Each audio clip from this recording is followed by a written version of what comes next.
São 7 horas e 29 minutos. Estamos de volta pela nossa Jovem Pan com o nosso Jornal da Manhã, edição Cuiabá, nesse começo de semana, segunda-feira, 27 de fevereiro. E hoje estamos recebendo por aqui o cardiologista, Dr. Luiz Scala.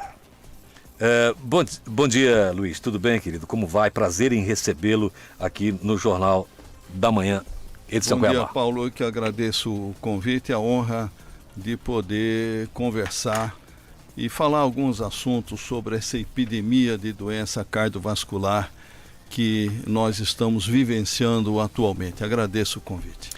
Olha, com prazer aqui, a gente sempre se esmera aqui em trazer boas informações e o senhor parece que é o Papa, um dos papas que temos em Mato Grosso quando se fala em cardiologia. A gente estava conversando aqui antes de voltarmos do intervalo comercial e falando de novos fatores de risco.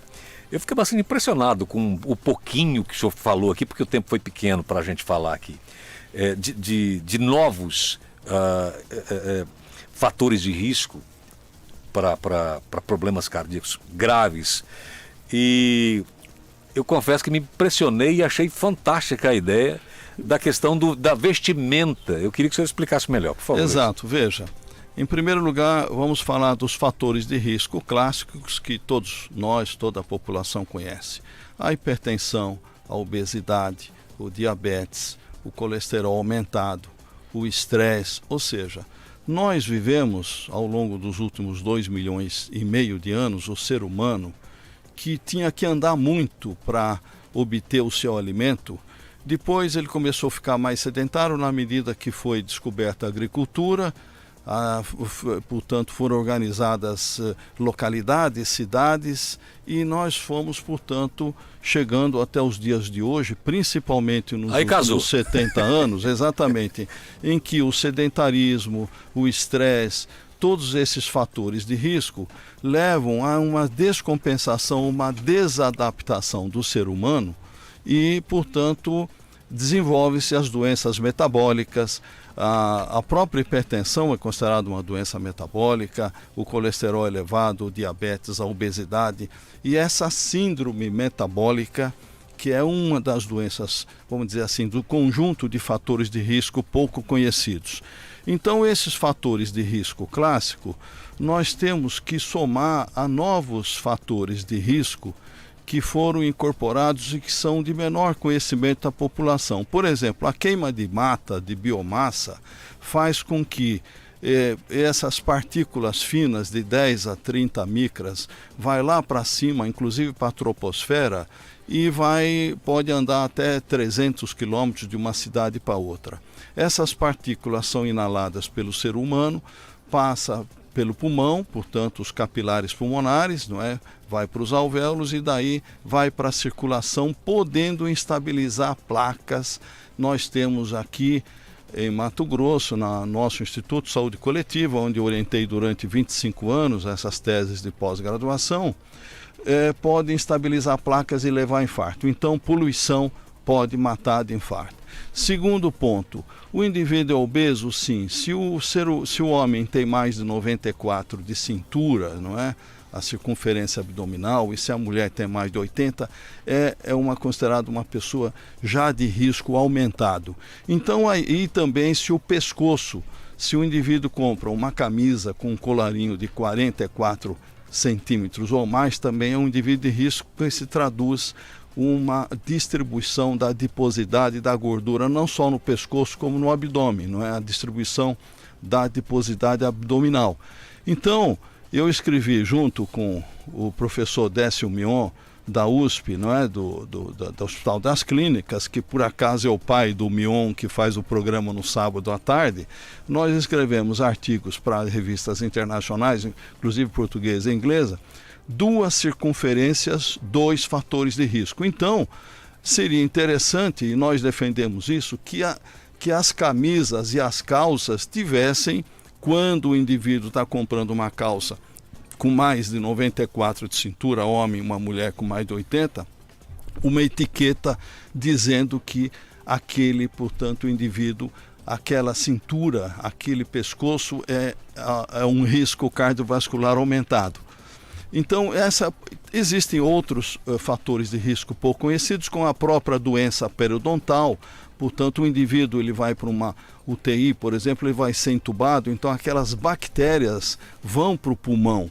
E depois, essas próprias infecções, não é, podem instabilizar a placa.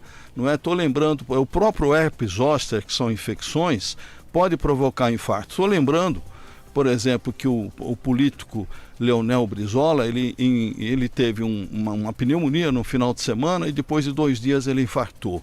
Ou seja, seguramente infecção também é causa de infarto. Então, esses fatores de risco que são menos conhecidos, inclusive a pré-hipertensão. Esse indivíduo que tem uma pressão de 13/8, o que é pré-hipertensão? São faixas abaixo de 140 por 90 milímetros de mercúrio.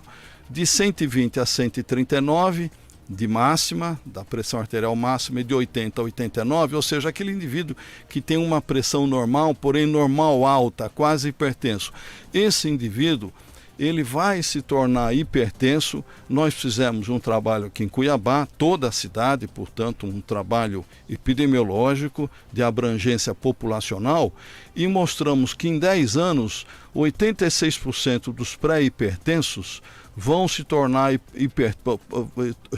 hipertensos. E o professor Fux, em Porto Alegre, fez o mesmo trabalho, também mostrou os mesmos números de 80%. Isso embasou um trabalho que nós fizemos, que foi publicado nas principais revistas internacionais, Hypertension e American Heart Association, mostrando, inclusive foi considerado como uma das principais pesquisas na área da hipertensão, na medida que mostra que se o indivíduo tomar uma pequena dose combinada de diurético, no caso a clortalidona, que é o diurético que todos tomam aí, que está nas farmácias, de baixíssimo custo, e mais uma dose de um amiloride, que é um outro diurético poupador de potássio, nós vamos prevenir 44% de novos casos de hipertensão, a incidência, os novos casos.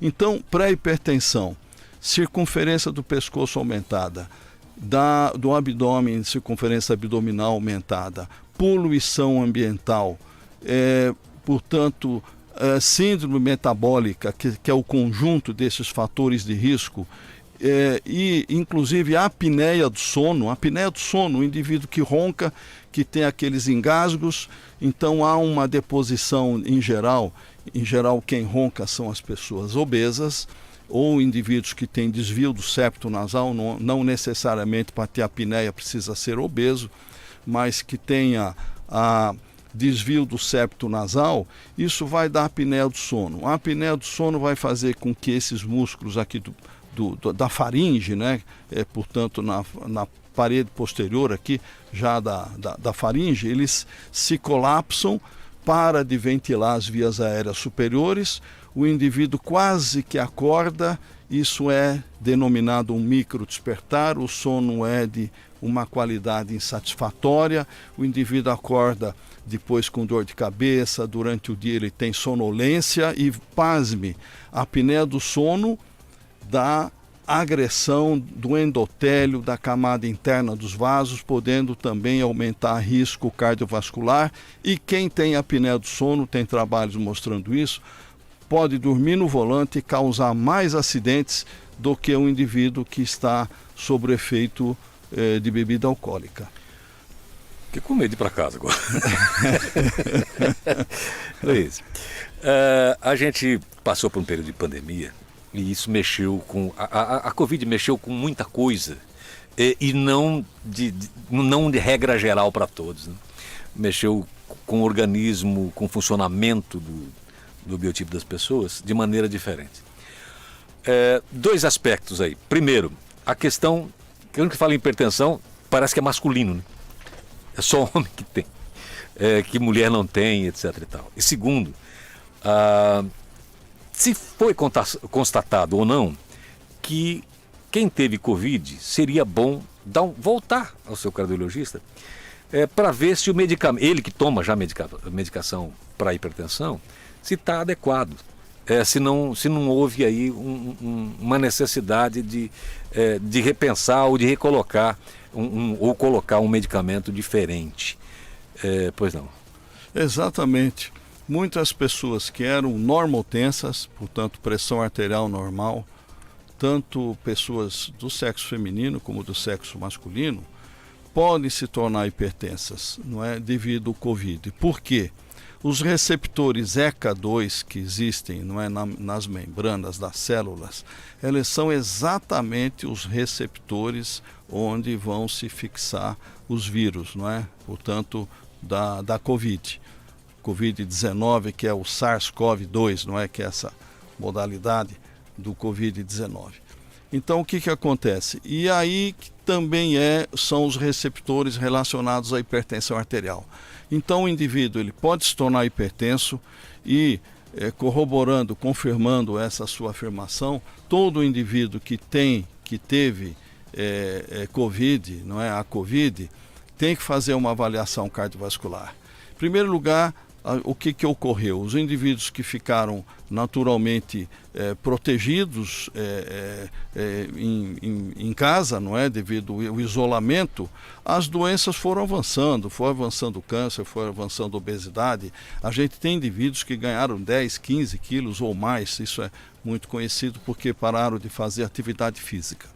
Então, o que ocorre? Esse foi um fator de risco cardiovascular, quer dizer, que o indivíduo durante 2 anos não ia a médico com risco de adquirir Covid, e isso realmente impacta. Então, existem várias complicações, e eu gostaria de dizer, tirar uma questão da questão da vacina.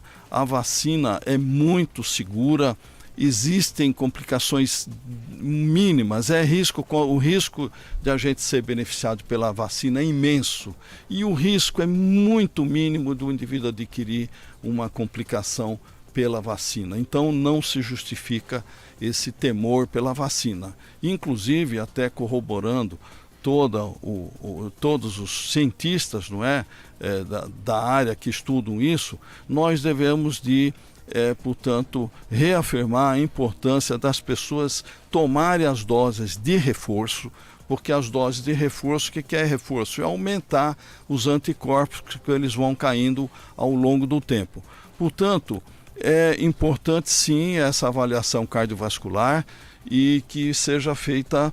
Portanto, o indivíduo às vezes não era hipertenso, torna-se hipertenso, ou pode desenvolver algumas complicações cardiovasculares pela doença que devem ser orientadas por um médico, por um clínico, por um cardiologista, portanto, por um médico, os médicos que estão capacitados para isso. Quem tinha já hipertensão antes pode estar tomando um remédio quase que ineficaz nesse momento. Precisa de uma dosagem maior. Precisar de um reajuste, exatamente. Vinícius. Opa, muito bom dia, Luiz. Obrigado pela tua presença aqui. Obrigado, conosco. Vinícius. Bom dia. Prazer muito grande poder contar contigo aqui. Parabéns aí para a Priscila, né, pela escolha do tema, né, que é algo que a gente sempre discute aqui, essa questão de saúde pública, especialmente doenças crônicas, né. Então é muito bom poder debater contigo e destacar a presença do Porfival, também colega nosso da equipe, né, que está aqui conosco. É sempre um prazer tê-lo aqui, né, no estúdio junto conosco aqui, Porfival. Porfival não veio desde o ano passado. Faz tempo, né? Pois é. É sempre muito bom poder interagir com ele. Obrigado, venha sempre, por favor, sempre que puder, né? Ou quando tem cliente, alguém amigo dele, assim, ele vem para acompanhar, né? Não acompanha todos. Tem essa. Seletivo. Mas o que eu quero te perguntar, Luiz, aqui, dentro desse quadro nacional, Cuiabá é a segunda capital, né? Com maior proporção de obesos, né? De pessoas com obesidade e hipertensos, né? Ao que você atribui isso? Realmente é alimentação, é muita bebida, poucos equipamentos de prática de atividade física, de esporte, lazer? Quer dizer, por que Cuiabá realmente tem essa característica diferenciada em relação às outras capitais, né?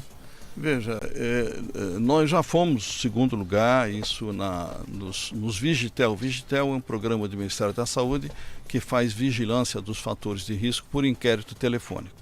E por acaso, ao mesmo tempo que nós tínhamos há uns 3, 4 anos atrás, estávamos no segundo lugar, agora estamos em quinto lugar. Isso varia de uma cidade para outra, mas somos os primeiros em obesidade. A obesidade predomina mais no sexo feminino e o sobrepeso não é, que está abaixo de 30 quilos por metro quadrado, a faixa de 25 a 30 quilos por metro quadrado, que é o sobrepeso, é mais prevalente, mais frequente nos homens. Então, o que ocorre? Ocorre que Cuiabá é uma cidade, nós sabemos que existe, primeiro que a obesidade é atribuída a fatores genéticos e a fatores ambientais, a fatores culturais, não é?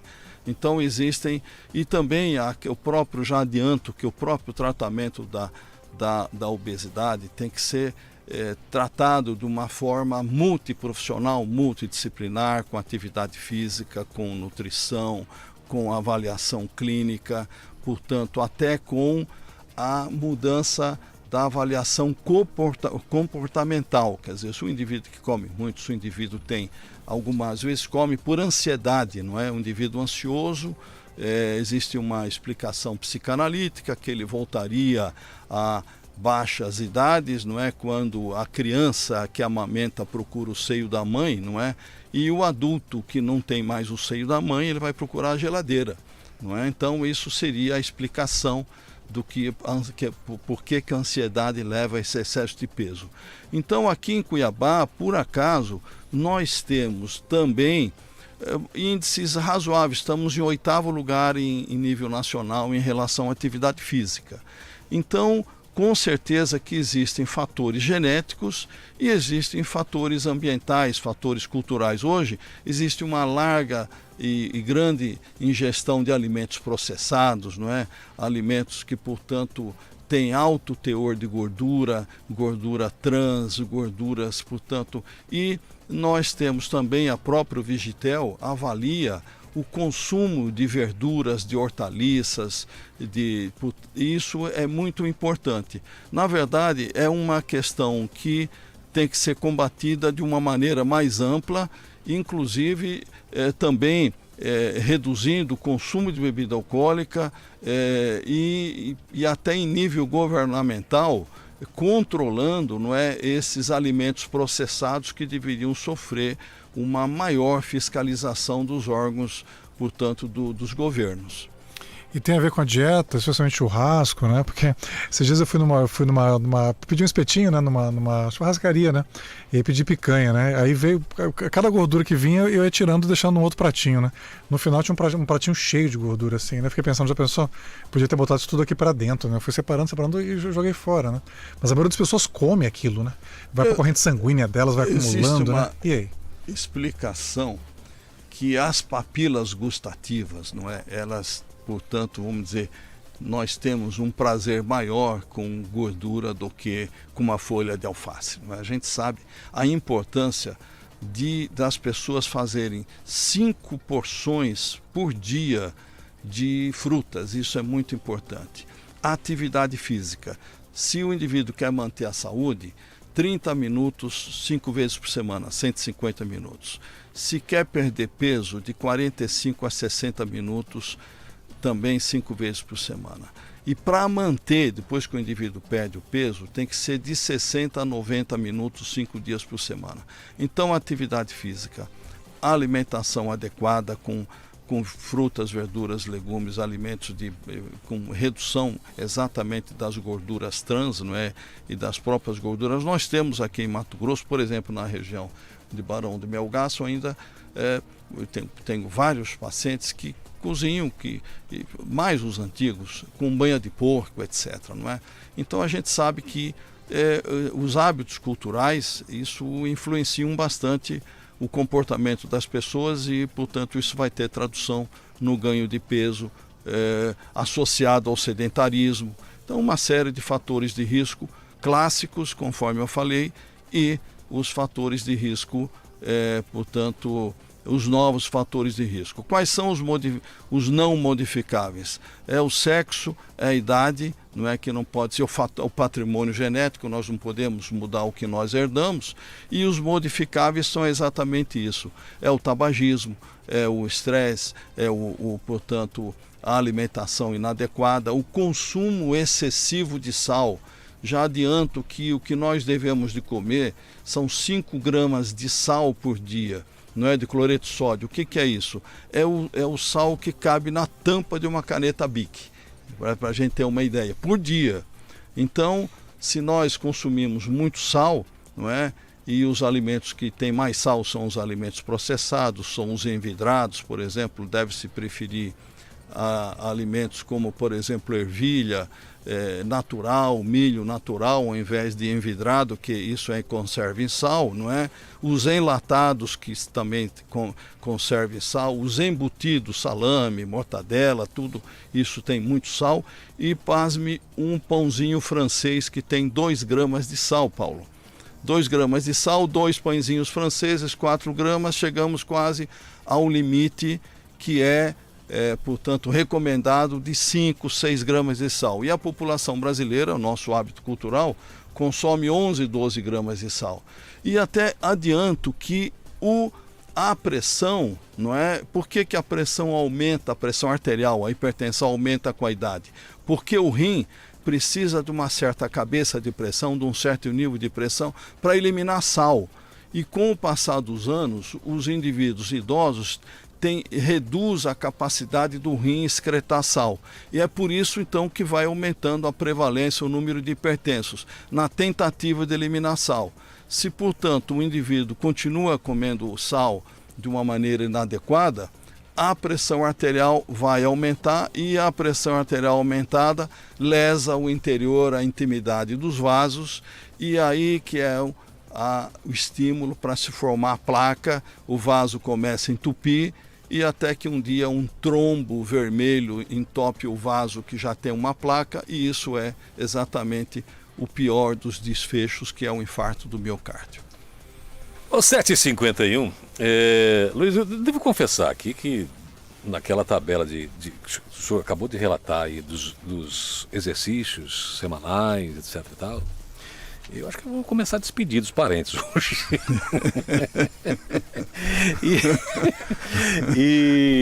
e outra que eu não sabia, que era a questão do seio da mãe e a geladeira. Fazer um sutiã lá para minha geladeira, que é o máximo que eu posso fazer. Uma explicação psicanalítica do aumento claro. de peso. É evidente que foi uma brincadeira minha aqui. Quero agradecer muito a sua presença, Luiz Scala, por ter disponibilizado esse tempo para nos informar, para informar o nosso ouvinte, para ter vindo até aqui e conversar com a gente. Muito obrigado. Eu só queria finalizar, Paulo e Vinícius, e agradecer por Porfival também a gentileza e a honra de estar aqui conversando com vocês e com essa grande audiência que a Jovem Pan tem em nível local, em nível nacional. Veja, em primeiro lugar, a prevenção. Não é importante que as pessoas se previnam, porque nós sabemos que depois que a doença está instalada, então os custos tanto econômicos quanto da qualidade de vida são mais elevados. Segundo, não recomendar automedicação, principalmente em relação ao tratamento de obesidade, tratamento de qualquer doença. Nós temos aqui em Cuiabá excelentes especialistas. Eu não falei, mas nós já, portanto, fizemos 40 anos a nossa Universidade Federal de Mato Grosso, que eu tive a honra de ser diretor, não é, quando formou a primeira turma, e nós temos um livro sobre os 40 anos do curso de medicina do FMT, que mudou, portanto, completamente o perfil da saúde pública, de toda a saúde aqui. Nós temos excelentes profissionais médicos que nos honram em todas as especialidades médicas, e hoje a capital, Cuiabá, é uma cidade considerada e respeitada em nível de qualidade da medicina em todas as áreas. Então é exatamente isso, que procurem os profissionais, procurem, portanto, fazer prevenção e não a automedicação, sim a vacinação, e que nós continuemos sempre protegendo a saúde cardiovascular e melhorando a qualidade de vida. Obrigado. A gente que agradece. Eu vou aproveitar a sua vinda aqui, fazer mais uma pergunta rapidamente aqui no final do programa, sobre a questão de medicamentos para hipertensão. Existe, porque a gente tem muitos medicamentos antigos, tem novos medicamentos que sejam mais suaves ou não? Veja, o que nós temos são os medicamentos, 5 classes de medicamentos clássicos. A gente estuda muito essa questão da hipertensão.